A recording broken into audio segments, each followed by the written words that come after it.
Well, hey y'all are. It's your buddy George Jones over at the Bergen Gun Range with my next installment on Guns Over 100. Now this is a little series that I make basically showcasing guns that are still in use, that are still operational, that are over 100 years old. This is the Stevans 235. Now the Stevans 235 is a standard old Stevens double barrel shotgun. The 235 was manufactured from 1901 to 1909. Now this gun is in relatively good condition. It's on face and it's mechanically sound. It has been restocked, and you can tell that it's been restocked because the stock doesn't exactly fit back here in the tang area, and it doesn't fit just perfectly down here on the bottom of the tang. It doesn't have a recoil, it doesn't have a butt plate still on it. The stock is a little long, and my task is to cut that off and refit a recoil pad on it for the owner, which is my cousin Ed. The barrel has been cut off and filled in nicely, and it's been cut off at 21 inches and 3/4. So it's cylinder bore and cylinder bore.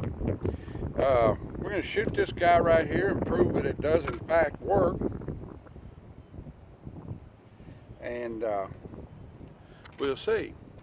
I think I'll run a mini shell through it just to see how it shoots to begin with. Give me a couple of minis. Give me a mini. Give me a mini. Let's get some ear mufflers on here. Like I said, this gun's on safe, or on face. And there we go. Cock them rabbit ears back there. And take it away. Let's see how it goes.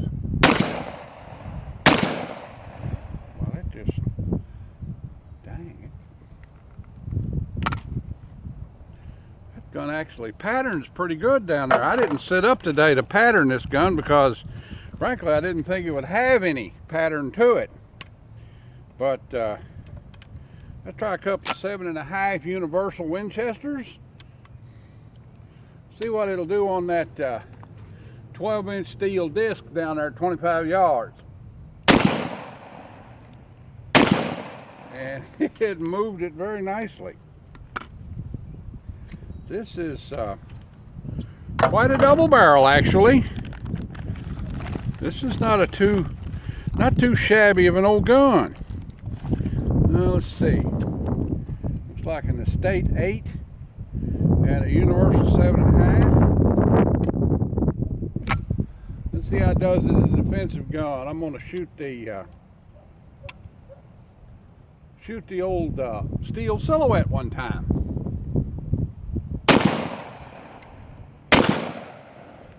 Use that second trigger. I got two double barrels and both of them are the single trigger design. This is so this gun, they quit manufacturing this gun in 1909. Originally when they manufactured them in 1901, they didn't have a model number designation on them. Somewhere around 1905 they started putting a model number designation on the gun, and this one has one. Unique thing about this gun is Stevans went into the business with this gun in 01 for the intention of having an economy priced shotgun in 1901. By 1909, Sears and Roebuck and Ward's and all of the catalog houses were importing so many economy priced European made Belgian, Spanish, and so forth shotguns into the country that Stevens couldn't compete with them in the economy shotgun market. So they discontinued this gun. It's a beautiful little gun. I mean, it's got a lot of brown patina on it. It's in good overall condition other than the stock not being fitted and finished to it correctly. The gun is on face. It's nice and tight. The barrels have been filled nicely at the end. The bead has been replaced. The rib down the top of it is intact and in good condition.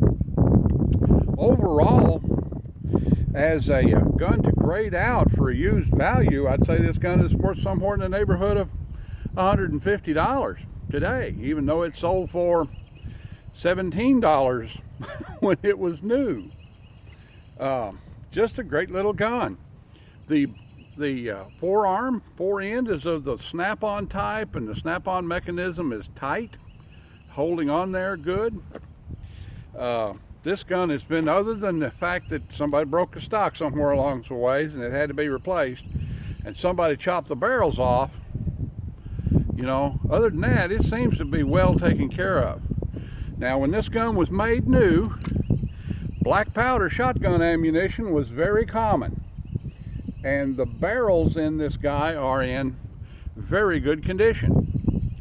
So bear in mind, shotguns made before 1920 were commonly fired with black powder ammunition and not cleaned very well. Okay, so, you know, I'm in the grip of it.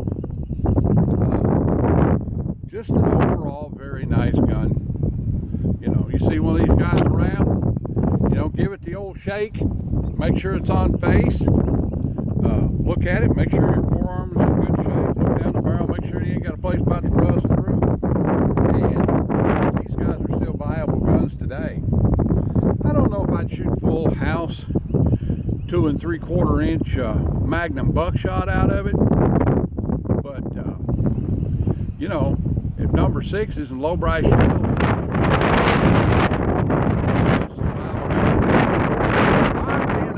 size of it for my latest installment on Guns Over 100. Like to share my commentating, is picking back up, portion out the audio. I don't even know if I want to get a video out of this one. Like to share, commentate, and subscribe. Leave me no dollar in the Patreon bucket if you want to, and if you don't, I'll keep right on making content for you. Have a great 2A day. Join the NRA, and be mindful of the situation we have in the country today, and be looking out for each other. Now, we'll see y'all.